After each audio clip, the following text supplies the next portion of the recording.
Welcome to part 6. We're going up the original stairs and we're going to be going into the museum, but just on the way I wanted to point out this interesting little room on the right hand side here known as the Lange Trap, which of course was the 17th century privy used only by the ladies of the house to afford them some privacy.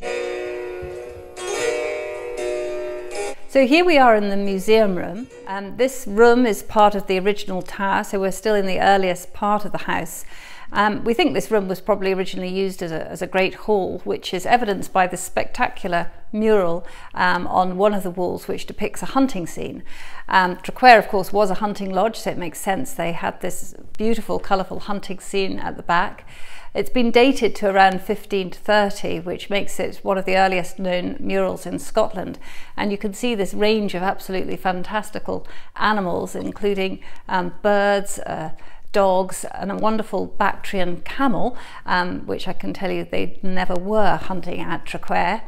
And this formed really the original room. So most of the things in this room were really unpacked by my grandfather in the 1950s. They'd been stored in cases and trunks for over 150 years.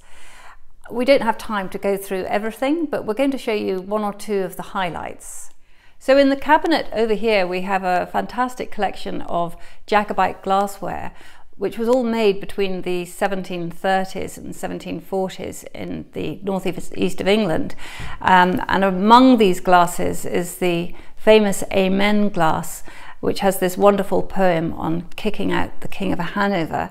The verse runs, "Send him soon over and kick out Hanover, and then we'll recover our old liberty."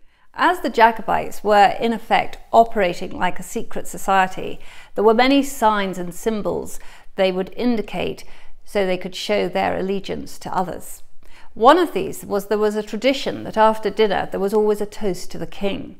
Now, if you were a Jacobite, you were careful always to hold your wine glass above a finger bowl of water, which would indicate that you were toasting your glass to the king, not in this country, but over the water in France. Traquair is also known for its wonderful collection of textiles and embroideries, and in this room as well you can see some amazing examples of work from the 1600s which was known as petit point embroidery.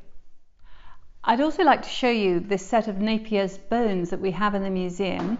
We've taken them out of the case so that you can have a closer look. They're really rather a brilliant way of calculating algorithms and could be said to be a forerunner of the computer. They were invented in the early 1600s by John Napier, a Scots-born mathematician. So I hope I've given you a little bit of a taster of what's in the museum, and you'll be able to explore for yourself very soon. As we finish this video, we're going to just take you along the second floor into one of the more modern bedrooms, which in fact is a room that you can stay in if you want to spend a night at Traquair.